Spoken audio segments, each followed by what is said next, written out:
Hi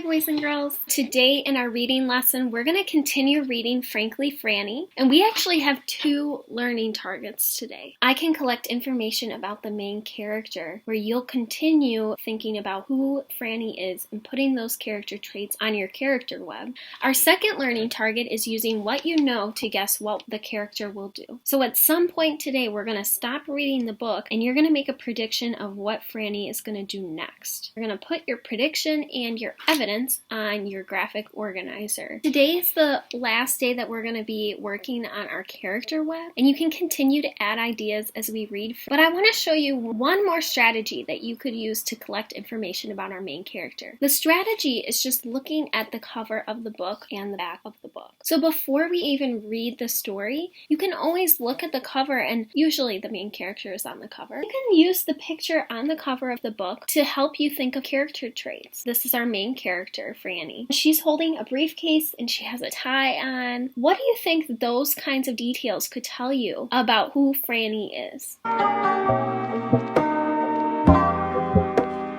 It might tell you that she's trying to be like a grown-up. I mean, we already know that she's trying to be like a grown-up, but it could tell you that she's really smart because she carries a briefcase. Usually business people carry briefcases. Using the cover of the book can give you a lot of great details about your main character and who they are. Before we get started on our next chapter, I just want to do a little recap of what has happened so far.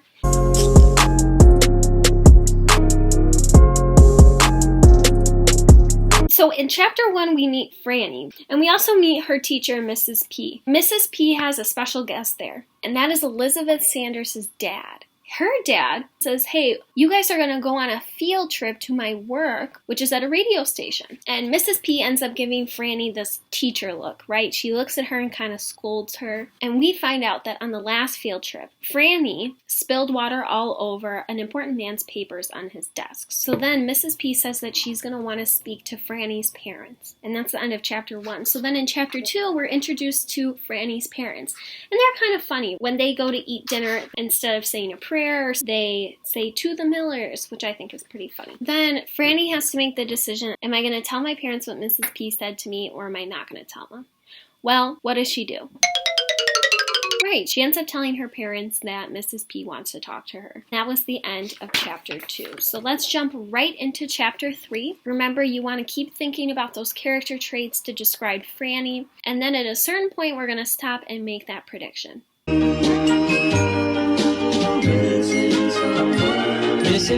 Chapter 3. When I woke up the next morning, I had a hurricane of butterflies in my belly. That's what happens when I get nervous. My best friend Elliot gets moths. It is a scientific fact that the butterflies are big and moths are small. He says he can feel a manchillion wings in there, and there's no way a manchillion butterflies would be able to fit in his stomach. I noticed something in the beginning of this chapter that I have seen many times, and that would be something that Franny says. Do you have an idea of what I'm thinking about? What does Franny seem to always say?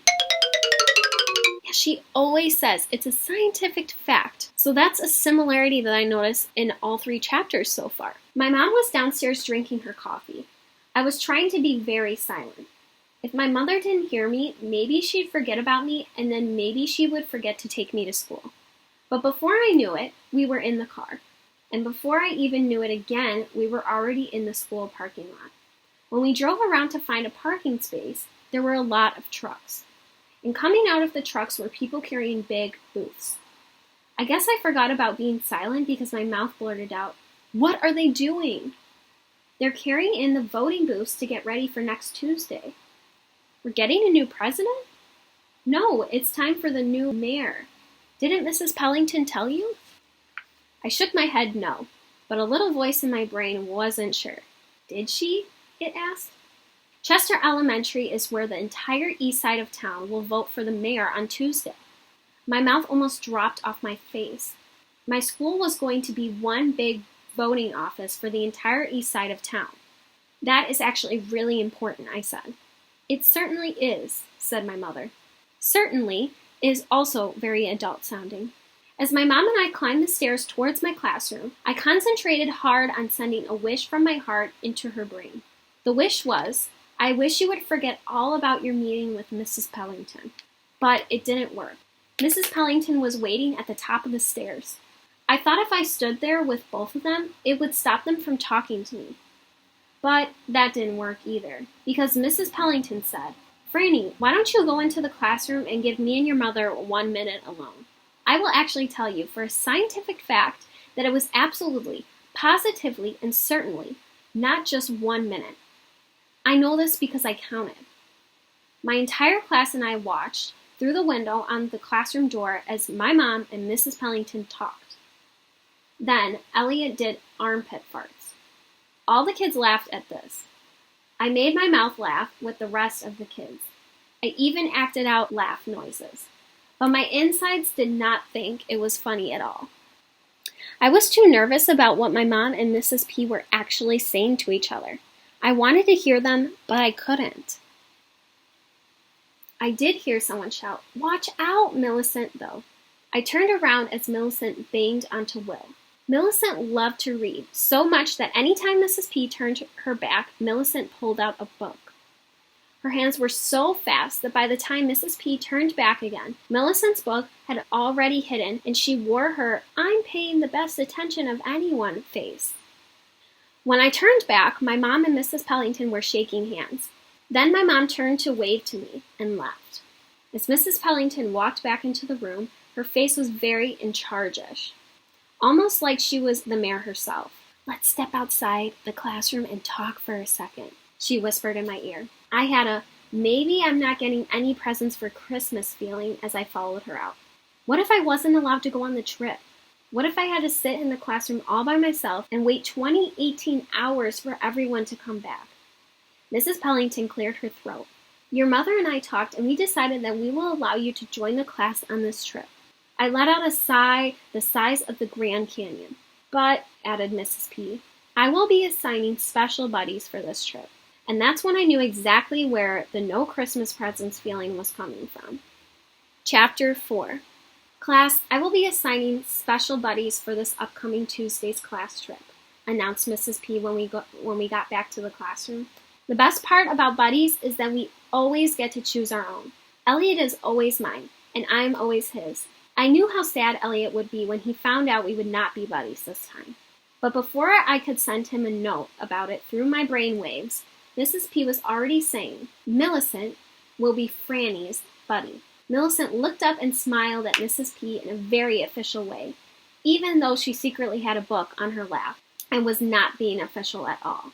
I could see all of Elliot's hopes pour through his body and drip onto the floor in a big disappointment puddle. If Millicent was truly a special buddy, then maybe on Tuesday she would let me switch her for Elliot. Mrs. P said she always wanted to tell us a very good and funny story.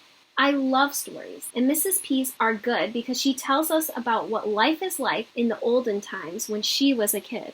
I leaned forward to make sure not to miss anything. That was the exact moment that Elliot gave a note to Sarah, who gave it to Aaron, who gave it to Elizabeth, who gave it to Sasha, who gave it to me.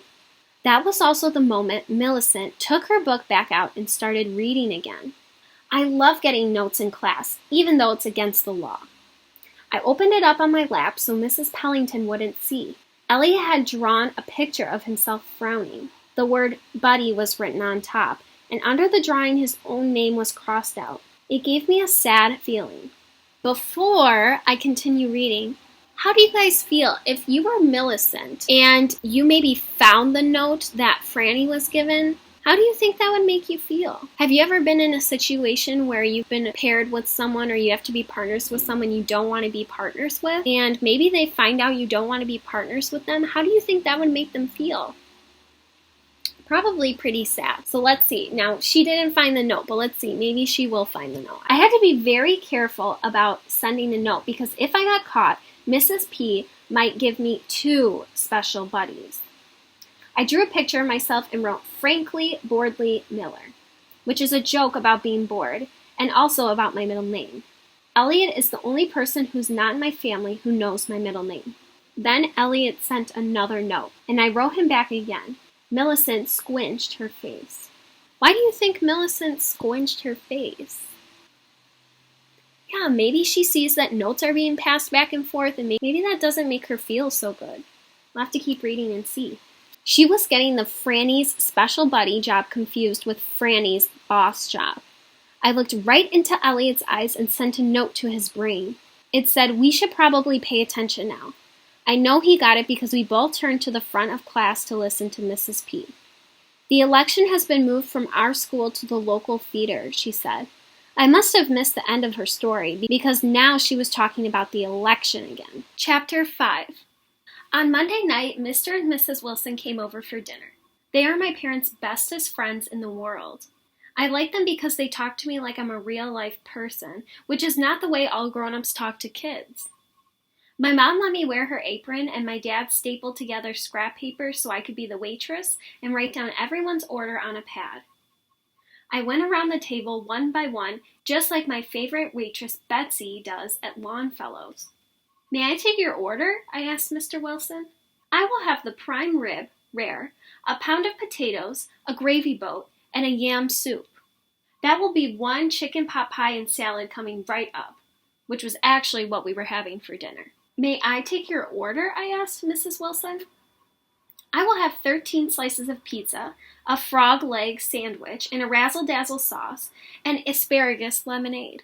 1 chicken pot pie and salad coming right up." Then I sat down and watched my mom bring out the food that was too hot and too heavy for me to carry.